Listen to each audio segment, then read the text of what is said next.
हे कृष्ण करुणा सिंधु दीनबंधु जगत्पते गोपेश गोपिका Kanto Radha Kanto नमस्तुते।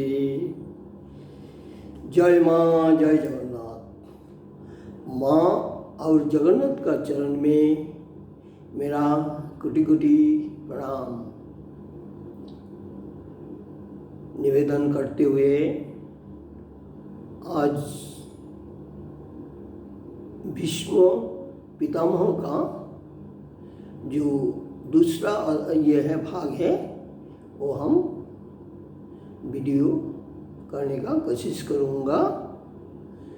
मैं जगन्नाथ और माँ से प्रार्थना है उन लोग मेरा को कृपा करें।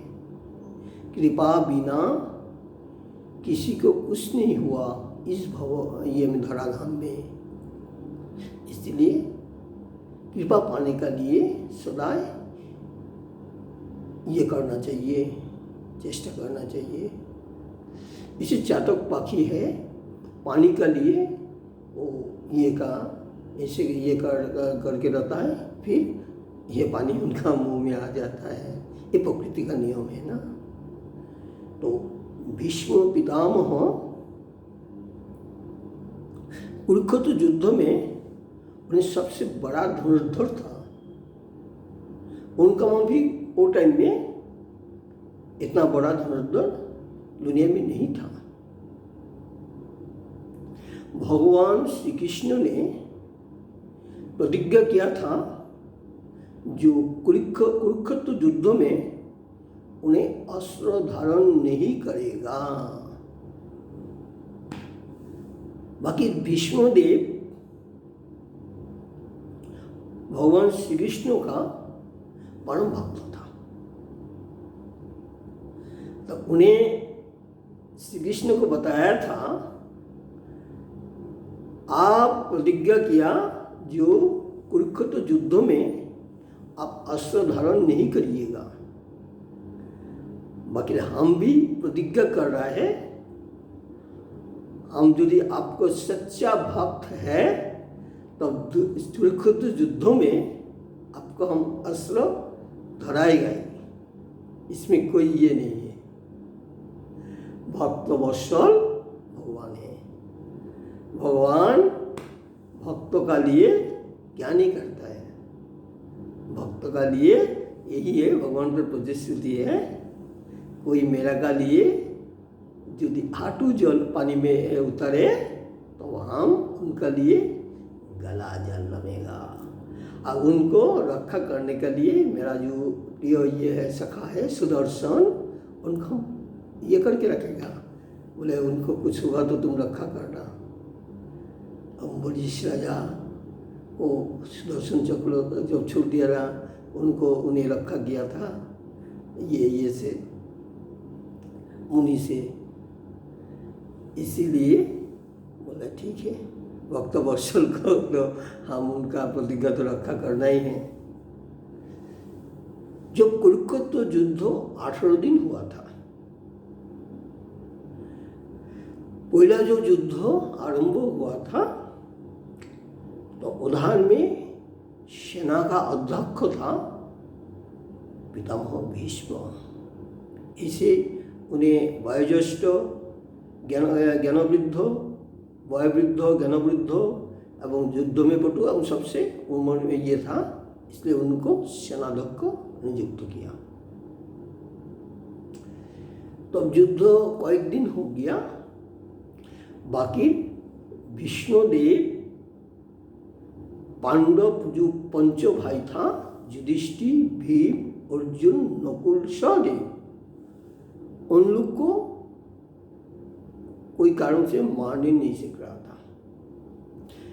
तो दुर्योधन सोच रहा था पितामह अपना जो वात्सल्य स्नेह उन लोग तो नाती था ये में संपर्क में, जो इसीलिए नहीं मार रहा। तो भीष्मदेव को बताया जे आप अपना वात्सल्य स्नेह में अब पांडव लोग को अब कुछ क्षति नहीं कर रहा है। तो भीष्मदेव उस टाइम में दुर्योधन को बताया था हे दुर्योधन, भीम का गदा और अर्जुन का गांधीव कि कितना बड़ा शक्ति है तुम्हारा अभी तक मालूम नहीं हुआ। जब युद्धों में हम अपना अंतिम दिन जब हमारा जीवन में आ जाएगा, युद्ध का और नहीं करेगा, इससे मन में जो वासना हो जाएगा, इसको बाद में जिसको तुम सेनापति नियुक्त करोगी तो अब मालूम होगा कि उन लोग कौन था। तो इसलिए तुम ऐसे कर रहा है ना मेरा ये में, ठीक है, तुम अभी हमारा सामने चला जाओ, हमरा को युद्ध करने दो। तो भीष्मदेव अपना गुस्सा से बोले, क्या इतना बड़ा बात हमरा को बोल दिया, हम अपना प्राण दे के भी ये युद्ध कर रहा है और दुर्योधन मुझको ऐसी बात बताया। वो बोला है ठीक है, तो इतना युद्ध कर रहा है जे पांडव पक्षों का सैन्य प्राय निश्चेष कर रहा है, उनको सामने में कोई आ नहीं सीख रहा है, जो आता है ये हो जाता है, बल हो जाता है। अर्जुन से भीष्मदेव से युद्ध हो रहा था। अर्जुन तो वहाँ ये था पांडव पक्ष का, उन्हें ये सेनाध्यक्ष था और उन्हें बड़ा हो ये था, बहुत बड़ा वीर था अर्जुन से भीष्म से युद्ध हो रहा था। और भगवान श्री कृष्ण तो अर्जुन का रथ का सारथी था ना, तो अर्जुन एक बार बोल रहा है सखा इधर में ले जाइए ये रथ, फिर इधर में ले जाइए, इससे करते भगवान को बता रहा था और भगवान भी ठीक है करके ले जा रहा था। तो अर्जुन भीष्म से युद्ध कर रहा है, बाकी भीष्म का बाण रोकने का उनका में ये नहीं हो रहा था। उन्हें ये हो गया कि अब क्या करें, ऐसे हो गया। तो भगवान देखा है जो अर्जुन अभी भीष्म से युद्ध करने के लिए नहीं सीख रहा है, भीष्मदेव इतना युद्ध कर रहा है, तो और पांडव ये का सेनालोक को तो भीष्म एकदम मैंने निश्चेष कर रहा है। तो भगवान ने सोचा है ऐसे यदि भीष्मदेव युद्ध करेगा तब तो पांडव पक्ष का जय हो ही नहीं सकता है। तो उन्हें क्या किया, रथ का पहिया को उठा लिया, उठा के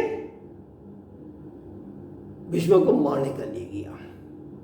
तो भीष्म बड़ा खुशी से बोल रहा है, हे नाथ, हे प्रभु, आपको हम जो बताया था आपको हम प्रतिज्ञा को भंग करेगा, आज आपको प्रतिज्ञा को भंग करने क्या किया, तो आप अपना प्रतिज्ञा मेरा का लिए भंग किया और मेरा कोई और दुखित नहीं है, आप कृपा करके मुझको मारिए।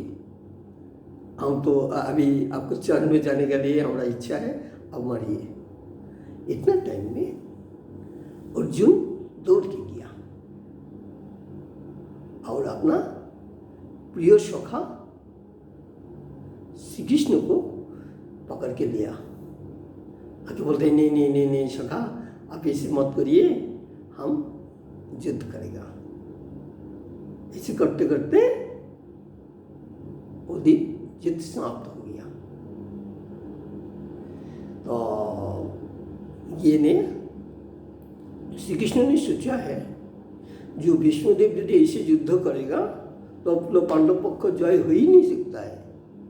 तो अब एक दिन रात में उन्हें पंचपांडव द्रौपदी को लेके भीष्म के पास में गया, जाके बोल रहा था कि आप यदि इसे युद्ध करिएगा तब तो हम लोग का जय होगा नहीं, तो क्या करना है, आपको अभी वीर को कैसे परास्त करना है। तो भीष्मदेव बोल रहा था इधर से नहीं होगा, तुम लोग का दल में द्रुपद का एक पुत्र है शिखंडी, वो पूर्व जन्म में हम लोग को वध करने का ये करने के लिए वध करने के लिए कठोर साधना किया था। तो महादेव ने बताया इस जन्म में नहीं अगला जन्म में तुम भीष्मदेव को वध करने का लिए। वही शिखंडी को उस सामने में रख के अर्जुन युद्ध करे। और जब शिखंडी को देखा वो ना नारी था ना पुरुष था, वो कृपलंग था।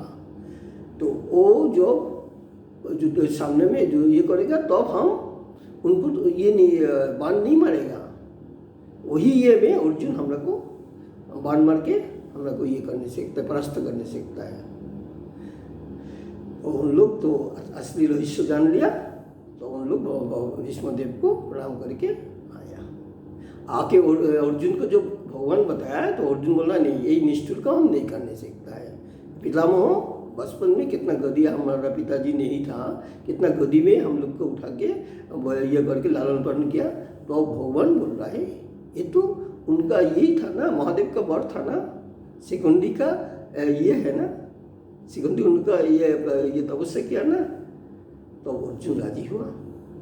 अगला दिन शिखंडी को रथ का सामने में रख के अर्जुन युद्ध कर रहा था और शिखंडी बहुत बाण मार रहा था।